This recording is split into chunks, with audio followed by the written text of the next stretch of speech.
అందరికీ నమస్కారం. నేను మీ దేవి. మిస్టర్ ఆరోగెంట్ 125వ భాగం. రచయిత వనజ గారు. ఏంటి క్రిష్ గారు దగ్గరకొస్తున్నారు? నేనేదో సరదాగా అన్నానంటూ పదం చెప్తున్నా కూడా వినకుండా, నువ్వు సరదాగా అన్నా నేను సీరియస్‌గా తీసుకున్నాను మందార పువ్వు అని చెప్తూ వెళ్ళి ఆమె చేతిలో ఉన్న బ్రష్ కూడా పక్కనేసి మగ్గుతో వాటర్‌ని అందించాడు. ఏమైందన్నట్లు ఆమె చూస్తే ఫస్ట్ నోరు కడుక్కో అని చెప్పి ఆమె కడుక్కున్నాక హాట్ వాటర్ అడ్జస్ట్ చేస్తూ బకెట్ నిండా పట్టాడు. అతను చేస్తున్న పనులన్నీ వింతగా చూస్తున్న త్రిపద పాప సర్లే ఏం జరుగుతుందో జరగని అన్నట్టు మొండిగా అలాగే కూర్చునేసరికి ఫస్ట్ జగ్గు వాటర్ తీసుకొని ఆమె నెత్తి మీద పోశాడు క్రిష్ బాబు. అప్పుడు అర్థమైంది పాపకు అతను స్నానం చేయిస్తున్నాడు అని. ఒంటి మీద అక్కడక్కడ పడిన మచ్చలు, చర్మం లేని కానీ పొంగిన రక్తపు మరకలు వేడివేడి నీళ్లు పడుతూ ఉంటే కూడా మంట పుట్టిస్తూ ప్లస్ అదొక హాయిగా అనిపించడంతో ఆరాంగా కళ్ళు మూసుకుంది ఆవకాయ్. క్రిష్ బాబుని ఆమెకు తలారా సాయం చేయించాడు. ఇక్కడే ఉండి టవల్ తీసుకొస్తానని చెప్పి స్నానం అయ్యాక బెడ్రూంలోకి వెళ్ళి టవల్ తీసుకొచ్చి ఆమెకు ఇవ్వగానే అతడిని తగలకుండానే అంటే పాప స్నానం చేసింది, పూజ చేయాలనుకుంటుంది. అందుకే క్రిష్ బాబుని తగలాలనుకోవడం లేదు కదా! అందుకే ముద్దు పెట్టుకుంటున్నట్టు ఎక్స్‌ప్రెషన్ ఇచ్చి బయటికి వెళ్ళిపోయింది. టవల్ చుట్టుకొని నవ్వుకుంటూ తను స్నానం చేశాడు క్రిష్ బాబు. మళ్ళీ త్రిపుర గారే చీర తీసుకుందామని వార్డ్‌రోబ్‌ని ఓపెన్ చేసిన ఆమెకు చీర కంటే ముందే ఏవో 2 సెట్స్ ఆఫ్ పేపర్‌లు వచ్చి కాళ్ళ మీద పడేసరికి ఇవి ఏంటా అని చూసింది. తను ఇంతకుముందు దసరాకు వచ్చినప్పుడు చూసింది కానీ అప్పుడు పెద్దగా పట్టించుకోలేదు. ఇప్పుడు ఆ ఇంటికి తను కోడలు కాబట్టి త్రిపుర గారి పేరు ఉన్న ఆ పేపర్‌లకి అర్థమేంటో చూడాలనిపించి అవి తీసి బెడ్ మీద పెట్టాక ఇంకో రకం చీర తీసుకొని కట్టుకుంది. ముందే రాత్రి కొన్ని పూలు తీసి ఫ్రిడ్జ్‌లో పెట్టి ఉంచడంతో అవి ఉన్న దేవుడి పటాలకు అందంగా అలంకరించి క్రిష్ బాబు స్నానం చేసిచ్చే లోపల పూజ ఫినిష్ చేస్తూ గంట కొడుతుంది త్రిపుద. తన బట్టలు అక్కడ కూడా ఉంటాయి కాబట్టి జీన్స్ టీ షర్ట్‌లో రెడీ అయి వచ్చిన క్రిష్ దేవుడి గది ముందు బయట నిలబడగానే గంట కొట్టి అతనికి కూడా బొట్టు పెట్టాక ఆశీర్వాదం తీసుకోబోతుంటే ఓపెన్ చేసిన డోర్ నుండి లోపలికొచ్చేసింది. దసరా టైంలో మనందరినీ అలరించిన బామ్మ. అరే పిల్లల్లారా ఎప్పుడొచ్చారో తెలియనేలేదే. అసలు ఈ మధ్య ఇటువైపుకి రావడం మానేశారా? అంటూ అడుగుతూ దగ్గరికి వచ్చి త్రిపుద పాపిట్లో బొట్టు చూశాక ఓహో! పెళ్లి చేసుకున్నారా?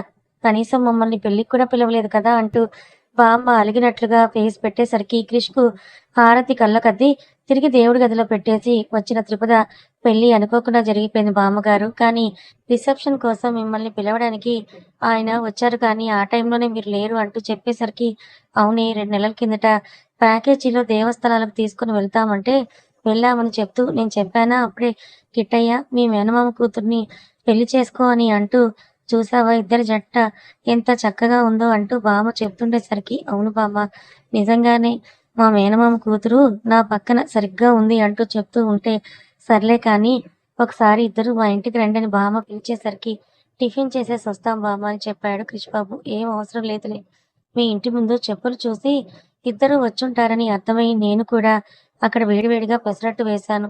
ఒకేసారి మా ఇంట్లోనే టిఫిన్ తిందురు గాని రండి అని అంటూ బామ్మ ఇద్దరి చెయ్యి పట్టుకొని లాక్కుని వెళ్ళింది తన ఫ్లాట్‌కి. ముసలాయనతో పాటు వీళ్ళిద్దరిని కూడా కూర్చోబెట్టి వేడివేడిగా పెసరట్టు, అల్లం చట్నీ వేసి కబుర్లు చెప్తూ తినిపించాక త్రిపుతను పూజ గది దగ్గరికి తీసుకువెళ్ళి ఎందుకో అమ్మాయి నీ ముఖం చూస్తుంటే మనసుకు చాలా ప్రశాంతంగా అనిపిస్తుంది. నీ నవ్వు నవ్వకపోయినా కూడా పెదవులు ఎప్పుడూ విచ్చుకునే ఉంటాయి. జీవితాంతం ఇలాగే సంతోషంగా ఉండి మా కిట్టయ్యను కూడా బాగా చూసుకో అని చెప్తూ కుంకుమ పెట్టి చీర, గాజులు, పసుపు, కుంకుమ, పువ్వులు అన్నీ ఇస్తూ త్రిపుతకు తాంబూలం అందించింది బామ్మ. అయ్యో బామ్మ! మీరు అనుకోని వరదలా సాక్షాత్తు ఆ లక్ష్మీదేవి రూపంలో నాకు వాయనం ఇచ్చారు అంటే చాలా అదృష్టంగా అనుకుంటున్నాను అని చెప్పిన త్రిపుత తను వంగడానికంటే ముందే కృష్ణని పిలిచి ఇద్దరూ కలిసి ఆ బామ్మ, తాతయ్యల దగ్గర ఆశీర్వాదం తీసుకున్నారు. శీఘ్రమేవ సంతాన ప్రాప్తిరస్తు. నిండు నూరేళ్లు చల్లగా కలిసిమెలిసి చిన్న చిన్న కొట్లాటలతో అంతులేని ఆనందాలతో సంతోషంగా బ్రతకండి అని బామ్మ దీవిస్తే తాతయ్య కూడా మనసులో అనుకుంటూ బయటికి దీవించేశాడు.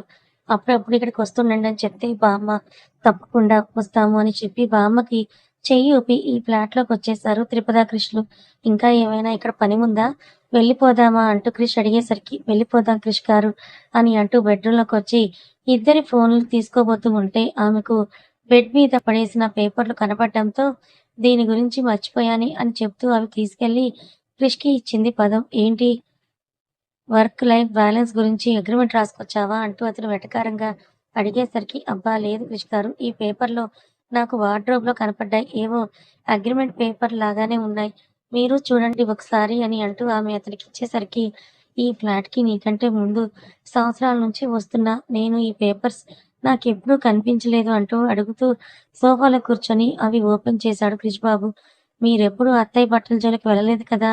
ఇవి నాకు ఆవిడ పట్టు చీరల దగ్గర నుండి కనిపించాయి. ఏంటివో చూడండి అంటూ ఆమె కూడా ఇంట్రెస్టింగ్‌గా క్రిష్ పక్కనే కూర్చొని పేపర్స్‌లోకి తొంగి చూడటంతో 'త్రిపుర అనే నేను' అంటూ పదాలు తెలుగులో కనిపించేసరికి క్రిష్ బాబు కూడా ఆసక్తిగా వాటిని చదవడం మొదలుపెట్టాడు. 'త్రిపుర అనబడే నేను ప్రకాష్ మహాదేవ్ గారి భార్య. కేఎం చైన్స్‌కి చైర్మన్‌గా ఉంటున్న నేను కేఎం చైన్స్‌లో భాగమైన స్కూల్స్‌లోని 20% హక్కులను నా సొంత చెల్లెలైన కమల పేరు మీద ఎవరి ప్రోద్బలం లేకుండానే నా సొంతంగా నిర్ణయం తీసుకొని రాస్తున్నాను. దీనికి ఎవరి అంగీకారం అవసరం లేదు. చెల్లుబాటు సమయం కూడా దీనికి లేదు. తను ఎన్ని సంవత్సరాల తర్వాత తిరిగి వచ్చినా ఆ స్కూల్స్ మీద వచ్చిన ఆదాయంలో 20% నా చెల్లెలికి చెందేలాగా ఈ వీలునామా నేను రాస్తున్నాను. ఒకవేళ ఇవి ఎప్పుడు తనకి చేరకపోతే తన వారసులకు చెందాల్సిందిగా ఈ వీలునామాని రాస్తున్నాను అని చెప్తూ తమ బిజినెస్ లాయర్ అయిన ఆయన సంతకం, బాండ్ ప్లస్ త్రిపుర గారి సంతకం కూడా కనపడడంతో ఇద్దరు ఒకరి ముఖాలొకరు చూసుకున్నారు. క్రిష్ బాబు, త్రిపురలు. అత్తయ్య చిన్నత్తయ్య కోసం ఇంతగా ఆలోచించిందా అంటూ త్రిపుర ఆశ్చర్యపోతుంటే, అమ్మ అప్పుడప్పుడు కమల పిన్ని గురించి చెప్పేది కానీ నాకంతగా గుర్తులేదు. తనని ఫస్ట్ బేబీలాగా చూసుకునేదంట కదా!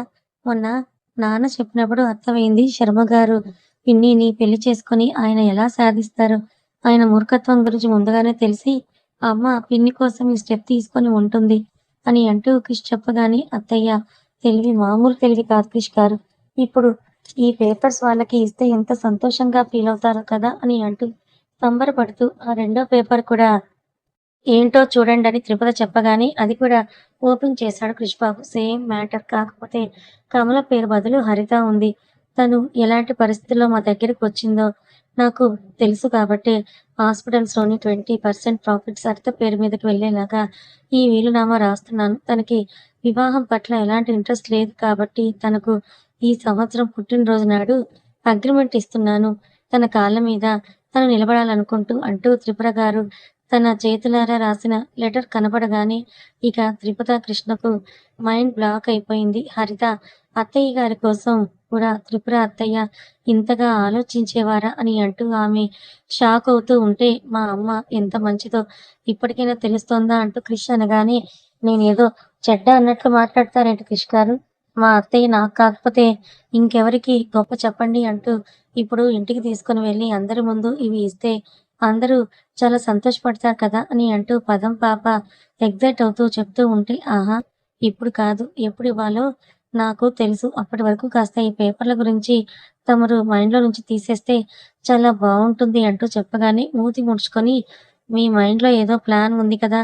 సరే కానివ్వండి క్రిష్ గారు, నేనేం చెప్పనులెండి అని అంటూ ఆమె అనగానే, దట్ ఈస్ గుడ్ పదం. ఇక నుండి మా నాన్నకు ఎలాంటి తప్పించుకునే మాటలు చెప్పకుండా కాలేజ్ స్టార్ట్ అయ్యేలోపు తమరు కేఎం చైన్స్ సీఈఓగా ఉండి ఈ అగ్రిమెంట్ మీద ఎవరికీ తెలియకుండా కాస్త వర్క్ చేస్తే బావుంటుందని అతను చెప్పగానే, ఇంకేం వాయిదా వేయనులెండి అంటూ మూతి ముడిచి క్రిష్ లేచి బయటకు వెళ్ళిపోతుంటే, క్రిష్ గారు అంటూ అమాయకంగా పిలిచింది త్రిపుత. ఏంటి మళ్ళీ ఏమైనా కావాలా అంటూ అతను అడగానే, మరేమో మరేమో అంటూ ఆమె నాల్చుతూ ఉంటే, ఈరోజు నాకొక క్లయింట్‌తో ఇంపార్టెంట్ మీటింగ్ ఉంది. అన్నింటికంటే ముఖ్యంగా ఎంప్లాయీస్ అందరూ వస్తారు. బాస్‌నే ఫస్ట్ రోజు లేట్‌గా వెళ్తే బాగోదే అంటూ అతను చెప్పగానే దగ్గరకొచ్చిన క్రిష్ బుగ్గ మీద ముద్దులు పెట్టేస్తూ, ఇందుకోసం పిలిచానండి అంటూ తను బయటికి పరిగెత్తింది త్రిపద. బుగ్గ తుడుచుకొని అతడు కూడా నవ్వుతూ త్రిపద వెనకే వెళ్ళిపోయాడు. అప్పటికి టైం 11 గంటలు. ఇంటికి వెళ్ళగానే హాల్‌లో ఉన్న ప్రకాష్ గారు హరిత పిలుస్తున్నా కూడా, సారీ ఇప్పుడు నన్ను ఎవరేమీ మాట్లాడించకండి. ఆఫీస్‌కి టైం అవుతుందని చెప్పి ఫాస్ట్‌గా తన రూమ్‌కి వెళ్ళాక సూట్ సెక్షన్ నుండి ఒక బ్లాక్ సూట్ తీసుకొని రెడీ అవుతూ ఉన్న అతడి దగ్గరికొచ్చింది త్రిపద. మొత్తం రెడీ అయిపోయాక పెర్ఫ్యూమ్ స్ప్రే చేసుకుంటూ త్రిపద నుదుటి మీద ముద్దు పెట్టి, ఈ రోజు ఏం పనులు చేయాల్సిన అవసరం లేదు. రెస్ట్ తీసుకో అంటూ అతను చెప్పగానే ఆమె మాత్రం గుర్రుగా అతని వంక చూస్తూ శివగాని మొదటి రోజు ఆఫీస్కి వెళ్తున్నారు. ఈ నల్ల సూట్ ఏంటి క్రిష్ గారు, వేరే రంగు వేసుకోండి అని అనడంతో బ్లాక్ బాగుంటుంది, ఫార్మల్ గా అనిపిస్తుంది అంటూ క్రిష్ చెప్తున్నా కూడా వినకుండా మీరు మార్చుకోవాల్సిందే, లేదంటే నేను రెస్ట్ తీసుకోకుండా అన్ని పనులు చేస్తానని అంటూ త్రిపద లాక్ చేసేసరికి దెయ్యం పట్టిందా నీకు అని అంటూ వెళ్ళి కలెక్షన్ నుంచి ఒక బూడిద రంగు కలర్ సూట్ తీసుకురాగానే నేను ఒప్పుకోను, ఇది కూడా నలుపు మిక్స్ అయ్యింది అని అంటూ ఆమె గోల చేస్తూ ఉంటే ఏంటి నిన్నటి వరకు కూడా సైలెంట్ గా ఉన్నావు కదా, మరి పొద్దునుండి ఏంటి తెగ ఆర్డర్స్ వేస్తున్నావు నా మీద, పైగా పేచీ పెడుతున్నావు అంటూ సీరియస్ అయ్యేసరికి అప్పుడంటే మనం ఇద్దరం ఇప్పుడు ఒకరమే కదా కృష్ గారు, నేను చెప్పింది మీరు చెయ్యాలి అని అంటూ ఆమె నంగనాచి పలుకులు పలుకుతూ ఉంటే తన భుజంతో త్రిపతను ఒక వైపుకు నెట్టిన క్రిష్ బాబు అలాంటి పప్పులేం ఉడకవు కానీ వెళ్ళి రెస్ట్ తీసుకో, ఇదేమి నలుపు కాదు యాష్ కలర్ అని చెప్పి లోపల షర్ట్ అలాగే ఉంచి కోట్ ని చేంజ్ చేసుకుని ఆఫీస్కి వెళ్ళిపోయాడు. ఏంటో ఈయనని మార్చడం ఈ జన్మలో నా వల్ల కాదేమో అని అనుకుంటూ నిజంగానే నొప్పి పుడుతున్న బాడీకి ఎరుపెక్కుతూ మంట పెడుతున్న కళ్ళకి క్రిష్ అలా వెళ్ళగానే మనిషి వెళ్ళాక నిద్రపోకూడదు అన్న సామెతను పట్టుకొని ఒక గంట కష్టంగా నిద్ర ఆపుకున్న త్రిపద గంట దాటిన మరుక్షణం కళ్ళు మూసేసింది. క్రిష్ బాబు ఫస్ట్ డే ఆఫీస్కి వెళ్ళాడు. అతని కోసం సపరేట్ క్యాబిన్ ఉంది, ఎంప్లాయీస్ కోసం సెపరేట్ లిఫ్ట్ ఉంది. తన క్యాబిన్ లోకి వెళ్ళగానే నిన్న వచ్చిన త్రిపద ప్రెజెన్స్ ఇంకా అతని చుట్టూ తెలుస్తూ ఉంటే గట్టిగా ఊపిరి తీసుకుని వదిలి ఈడియట్ అని చెప్పి నవ్వుకుంటూ 5 నిమిషాల ప్రెజెన్స్ ని ఫీల్ అయ్యాక ఒకసారి ఆఫీస్లోని ప్రతి ఫ్లోర్ ప్రతి క్యాబిన్ సీసీ కెమెరా చెక్ చేశాడు. ఏంటి బావా లేటుగా వచ్చావా అంటూ డోర్ తోసుకుంటూ లోపలికి వచ్చిన పృథ్వీని విసుగ్గా చూస్తూ నేనంటే ఎందుకో ఒకందుకు లేటుగా వచ్చాను, మరి నువ్వెందుకురా ఈ టైంలో వచ్చావంటూ క్రిష్ అడిగేసరికి యథా బాస్ తథా పిఏ అని చెప్తూ ఆల్ వర్కింగ్ ఉంది, దానికి అటెండ్ అవ్వాలి, రెడీగా ఉండు అని చెప్పగానే ఫైల్ తీసుకొని ఒక పక్క దాన్ని స్టడీ చేస్తూనే ఇంకో పక్క కెమెరాస్ అన్నిటి వైపు చూస్తున్నాడు క్రిష్ బాబు. నిజంగానే త్రిపద ఇచ్చిన ఐడియా వల్ల ఓన్లీ ఎక్స్పీరియన్స్ వాళ్ళని తీసుకొని ముఖ్యంగా మామ్స్ మీద ఎక్కువ హైరింగ్ చేసిన క్రిష్ బాబు వాళ్ళు ఎలాంటి టెన్షన్ లేకుండా వర్క్ చేసుకుంటూ బ్రేక్ టైంలో పిల్లల దగ్గరికి వెళ్ళి వాళ్ళని చూసుకుంటూ ప్లే రూమ్‌లో 5 మంది పిల్లల వరకు ఉన్న టాయ్స్‌తో ఆడుకుంటూ ఒకరు కూడా మిస్‌లీడ్ అవ్వకుండా వర్క్ చేసుకుంటూ ఉంటే క్రిష్‌కి అదే తెలియని సంతృప్తి కలిగింది. క్లయింట్స్‌తో మీటింగ్ కంప్లీట్ చేసుకున్నాక వాళ్ళు ప్రాజెక్ట్‌ని ఓకే చేస్తూ అతనికి షేక్ హ్యాండ్ ఇచ్చాక మీరు ప్రొవైడ్ చేస్తున్న సర్వీసెస్ మాకు వేరే ఏ కంపెనీలో దొరకలేదు కాబట్టి Krish really thank you so much, మీరు చేస్తున్న వర్క్ మరియు రిక్వైర్మెంట్స్‌కి తగ్గట్టుగా ఉంది. ఇది గనక సూపర్ సక్సెస్ అయితే మా నుండి వచ్చే నెక్స్ట్ రిక్వైర్మెంట్స్ అన్నీ తప్పకుండా ఈ కంపెనీకే ఇస్తామని చెప్పిన అతను అడ్వాన్స్డ్‌గా చెక్‌గా క్రిష్ ఊహించుకున్న దానికంటే డబుల్ ఇవ్వడంతో దాన్ని చూసి చాలా హ్యాపీగా ఫీల్ అయిన క్రిష్ బాబు వాళ్ళకి సెండ్ ఆఫ్ ఇచ్చి ఇంకో ప్రాజెక్ట్ కంపెనీకి వచ్చినందుకు ఎంప్లాయీస్ అందరికీ పిజ్జా పార్టీ ఇచ్చాడు. సాయంత్రానికి చెక్ బుక్‌లో తను ప్రకాష్ గారి దగ్గర తీసుకున్న అమౌంట్ రాసి సైన్ చేశాక ఆ చెక్‌ని ఒక సూట్ కేస్‌లో పక్కన పెట్టేశాక తను ఫుల్ వర్క్‌లో మునిగిపోయాడు. సాయంత్రం వరకు మధ్యాహ్నం లంచ్ కూడా చేయకుండా పడుకున్న త్రిపద 4, 5 గంటల సమయంలో మెల్లగా మెలకువని తెచ్చుకుంటూ కళ్ళు తెరిచేసరికి బయట సూర్యుడు అలసిపోయి కిందకి పడిపోయినట్టుగా తెలుస్తూ ఉండేసరికి ఇంతసేపు నిద్రపోయానా అని అనుకుంటూ ఫ్రెష్ అయ్యి కిందకి వచ్చింది. మామిడి పండు వచ్చే టైం కాబట్టి మంచిగా మామిడికాయలు కోసుకొని అందులో ఉప్పు, కారం వేసుకొని పెద్దవాళ్ళకి తలా ఒక ముక్క ఇచ్చి తను మాత్రం బౌల్ నిండా ఒళ్ళో పెట్టుకొని తింటున్న బృంద ఏంటొదినా నైట్ ఇంట్లో లేనట్టున్నారు, ఎక్కడికి వెళ్లారేంటి? మా అన్నయ్య స్పెషల్ ప్లాన్ ఏమైనా చేశాడా అంటూ బృంద ఆట పట్టిస్తున్నప్పుడే దర్జాగా ఇంట్లోకొచ్చాడు క్రిష్ బాబు. ఈ మధ్య ప్రకాష్ గారు అన్నీ ఇంట్లో నుండే హ్యాండిల్ చేస్తూ ఉన్న కారణంగా ఆయన కూడా హాల్లోనే కూర్చొని ఫైల్స్ ని చెక్ చేస్తూ ఉంటే శాస్త్రి గారు, శర్మ గారు సంధ్యావందనం చేసుకొని తమ భార్యలు ఇస్తున్న కాఫీని పుచ్చుకుంటూ హాల్లోనే ఉన్నారు. ఆర్య మాత్రం బృందా తింటున్న తీరుకు తనకు కూడా నోట్లో నీళ్లు ఊరటంతో ఆమెతో మామిడికాయ ముక్కలు ఇప్పించుకోవడానికి తెగ బురిడీ కొట్టిస్తున్నాడు. ఆడవాళ్ళు సాయంత్రానికి ఏం చెయ్యాలా వంట అని ఆలోచిస్తూ ఉంటే ఇంట్లోకి వచ్చిన క్రిష్ ప్రకాష్ గారి ముందు నిలబడి ఆయన చేతికి చెక్ ఇస్తూ మీరు నాకు ఇచ్చిన అప్పు వడ్డీతో సహా ఇస్తున్నాను ప్రకాష్ గారు అంటూ చెప్పేసరికి అతని వైపు ఒక లుక్ ఇచ్చిన ప్రకాష్ గారు ఫైల్ క్లోజ్ చేసి ఎదురుగా క్రిష్ ముందర నిలబడుతూ ఆ చెక్ నేను తిరిగి నీ కంపెనీలోనే షేర్స్ కొనాలని అనుకుంటున్నాను క్రిష్ మహాదేవ్ గారు అని చెప్పగానే నొసలు ముడేసిన క్రిష్ బాబు మీకోసమా అన్నట్లు చూస్తూ ఉంటే కాదు, సోనాక్షి పేరు మీద ఈ అమౌంట్ కి ఎన్ని షేర్స్ వస్తాయో అంత షేర్ పర్సన్ తీసి ఉంచండి చెప్పగానే సోనాక్షి ఎవరు అంటూ అందరూ ఆశ్చర్యపోయారు. ఇంతకీ సోనాక్షి ఎవరు?